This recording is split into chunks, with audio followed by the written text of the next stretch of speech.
देखिए उस विषय में तो जो जज साहब थे वो भी बड़ी संदिग्ध परिस्थितियों के अंदर मृत पाए गए थे। उसके अंदर तो बहुत सारी चीज़ें हैं, उसके अंदर हम ना जाएं। मगर मैं ये कहना चाहता हूं कि जो सुधांशु त्रिवेदी जी ने बात कही उसके अंदर दो पॉसिबिलिटी हैं। क्या? या तो हेमंत बिस्व शर्मा ने करप्शन किया ही नहीं था, इन्होंने झूठे आरोप लगाए और झूठे आरोपों के आधार पे कार्रवाई का नाटक किया और उस कार्रवाई के दबाव में उनको अपनी पार्टी में ज्वाइन कराया, नंबर एक। या आरोप सच्चे थे, उन्होंने भ्रष्टाचार किया था, मगर उनके भ्रष्टाचार और आरोपों की सच्चाई के बावजूद भी इन्होंने एक भ्रष्टाचारी को अपनी पार्टी में लेके अपना मुख्यमंत्री बना दिया। अब बताइए इन दोनों में से कौन सा ऑप्शन चूज करेंगे ऑप्शन ए या ऑप्शन बी? क्योंकि ऑप्शन सी नहीं है, दो ही गुंजाइश है। नहीं, मेरा एक ये पर्सनल सजेशन है सुधांशु जी, आ रहा हूं। जितना प्रेम आम आदमी पार्टी को हेमंता बिस्व शर्मा से, आप लोग अपना एक असम यूनिट खोल दीजिए, इलेक्शन लड़ लीजिए, दूध का दूध पानी का पानी हो जाएगा, पता लग जाएगा हेमंता बिस्व शर्मा को आप लोग असम में हरा सकते हैं कि नहीं। हो जाए एक बार चेक। आप लोग हर प्रेस कॉन्फ्रेंस में मतलब अरविंद केजरीवाल का आप लोग जितना नाम लेते हैं उतना हेमंता था, तो एक बार हेमंता बिस्व शर्मा से जाके लड़ ही लीजिए। ऐसा करिए, असम में जाके चुनाव लड़ ही लीजिए, क्योंकि आप तो जनता को ही मानते हैं सुप्रीम, तो जनता सुप्रीम है। सुधांशु त्रिवेदी काउंटर कर रहे हैं। देखिए हेमंत, मैं बिल्कुल बता रहा हूं, देखिए बहुत बात स्पष्ट जो बात पोस्टर बॉय है भारतीय जनता पार्टी के। अच्छा okay, poster boy. Sudhanshu Trivedi कोई काउंटर। देखिए मैं बिल्कुल बात कह दूं, जो बात टेक्निकली है, अब सौरभ जी मंत्री हैं तो ये निश्चित रूप से समझते होंगे। आरोप का मतलब आपको संदेह होता है कि ऐसा कुछ हुआ है।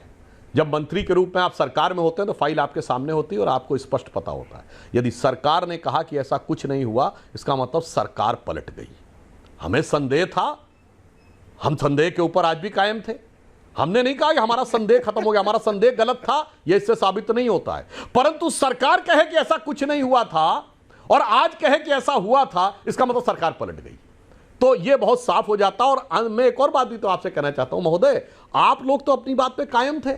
मुझे याद है आज से 5-6 साल पहले जब लालू यादव जी के साथ पहली बार पटना में इनको स्टेज शेयर करना पड़ा था, तो केजरीवाल जी क्या बोले थे? अरे मैं जाना नहीं चाहता था, मुझे जबरदस्ती वो लोग ले गए थे। तो आज जिस ढंग के लोगों के साथ आम आदमी पार्टी को खड़ा होना पड़ रहा है, बताइए, करुणानिधि जी खड़े हैं उनके साथ, कांग्रेस के साथ खड़े हैं, इनके साथ खड़े हैं, और उसके ऊपर देखिए शराब घोटाले के आरोप में खड़े हैं। तो मुझे ऐश्वर्य जी इनके लिए एक पंक्ति पुराने गाने की याद आती है कि मान लो आम आदमी पार्टी ये कह रही हो, मुझे दुनिया वालों शराबी न समझो, पीता नहीं हूं पिलाई गई है, और जिधर बेखुदी में कदम लड़खड़ाए वही राह मुझको दिखाई गई है। एक तो गाना भी आपको शराब वाला याद आया है।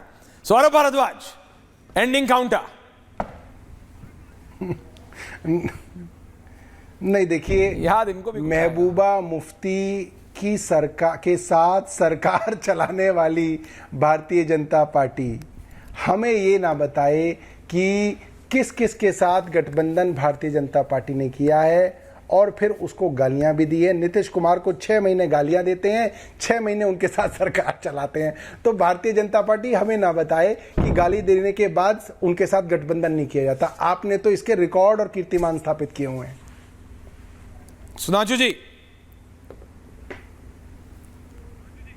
सतीश जी को मैं सौरभ जी आप बता दूं, हमने महबूबा मुफ्ती के साथ ही नहीं, घनघोर विचारधारा के विरोधी लोगों के साथ किया। हमने बसपा के साथ भी गठबंधन किया, हम जेडीएस के साथ सरकार चला चुके हैं, डीएमके के साथ सरकार हम बताओ हमारी गठबंधन रह चुके हैं। हमने हमेशा राष्ट्र हित में ध्यान रख के किया और प्रधानमंत्री जी ने साफ कहा था महबूबा मुफ्ती के साथ गठबंधन के लिए 2019 के चुनाव में, हाँ हमारी वो महामिलावट थी। और उसके बाद हुआ, वो भी मैंने कहा कहानी बहुत पुरानी हो गई। अब तो महबूबा मुफ्ती की हालत देखिए ना, जो कहती तिरंगा को कंधा नहीं देने को मिलेगा, वो आज तिरंगे की वो देख लीजिए। और उनके साथ सरकार में रहते हुए, मैं दर्शकों को याद दिला दूं, पीडीपी के साथ सरकार रहते हुए हमने ऑपरेशन ऑल आउट चलाया है। पीडीपी के साथ सरकार रहते हुए हमने हुर्रियत नेताओं से बात नहीं की। पीडीपी के साथ सरकार रहते हुए हुर्रियत नेताओं को पाकिस्तान से बात नहीं करने दी। पीडीपी के साथ सरकार रहते हुए हुर्रियत नेताओं पे ईडी और एनआईए के मुकदमे दर्ज हुए थे। इसलिए मैं कहना चाहता हूं वहां भी हमने किया, और आज तो जम्मू कश्मीर बिल्कुल एक अलग डायमेंशन में जा चुका है। तो अब मुझे लगता है कि वो तो एक अतीत का इतिहास का पार्ट हो चुका है। वो 2019 5 अगस्त के बाद एक वाटरशेड मूवमेंट आ चुका है। ओके, सतीश के Singh ji ending comments. Satish ji ending comments. मैं सौरभ जी आ रहा हूं एंडिंग के लिए। बात पे ही कमेंट करना चाहता हूं। प्लीज करिए। उन्होंने राष्ट्र हित को के लिए महामिलावट को जस्टिफाई किया। राष्ट्र हित के लिए महामिलावट को जस्टिफाई किया, यानी महामिलावट जो है राष्ट्र हित है। तो मैं एक बोल रहा हूं, राजनीति के हित में ही सुधांशु जी, जब आप पीडीपी से हाथ मिला सकते हैं तो आप केजरीवाल जी से भी मिला ही लीजिए, कुछ नया डिटर्जेंट निकालिए। अरे तेरी सौरभ, ये भी राष्ट्र हित में होगा। Saurabh, ending comments boss.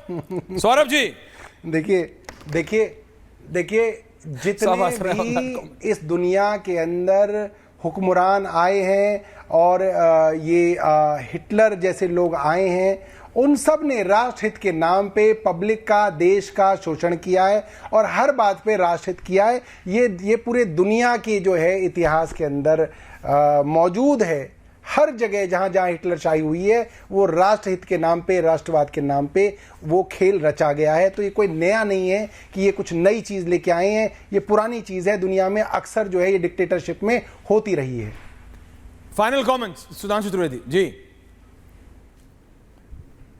नहीं, देखिए मैं सौरभ जी की बात में थोड़ा संशोधन कर दूं। जो डिक्टेटर लोग आए उन्होंने अपने को राष्ट्र से ऊपर कर लिया है।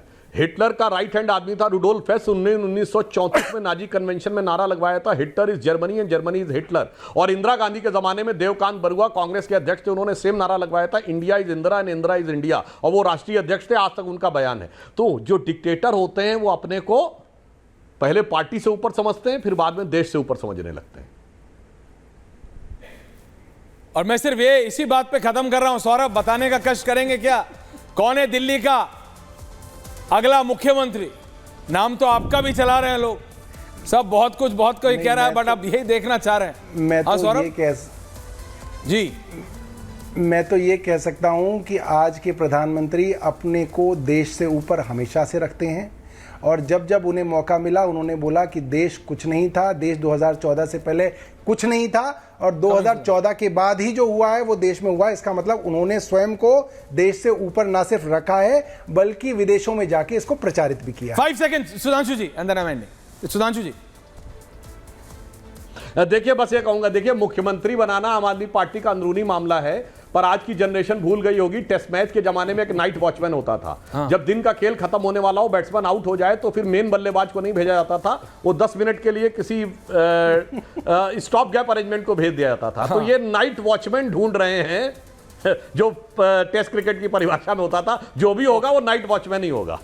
तो नाइट वॉचमैन है या ये कहीं ऐसा तो नहीं, अब मैं ज्यादा क्या बोलूं, लेट्स सी, बिकॉज कौन होता है दिल्ली का अगला मुख्यमंत्री। बट सौरभ भारद्वाज को अब कोई ऑफिशियली कोई गुरेज नहीं है कांग्रेस के साथ अलायंस में। बहुत बहुत धन्यवाद आप दोनों का। For the first time we saw that BJP and Aam Aadmi party both are happy. एक लाइन कहूं, सुनिए। बोलिए आप भी बोलिए सुधांशु जी, आपको एंड में सारी लाइन याद आती जी, बोलिए। वैसे योग्यता की दृष्टि से देखें, हाँ। योग्यता की दृष्टि से देखें तो सौरभ जी की भी संभावना होनी चाहिए अच्छी, और निकटता की दृष्टि से देखें तो फिर वही जानेंगे जो अभी निकल के आए हैं बाहर, ये जानेंगे।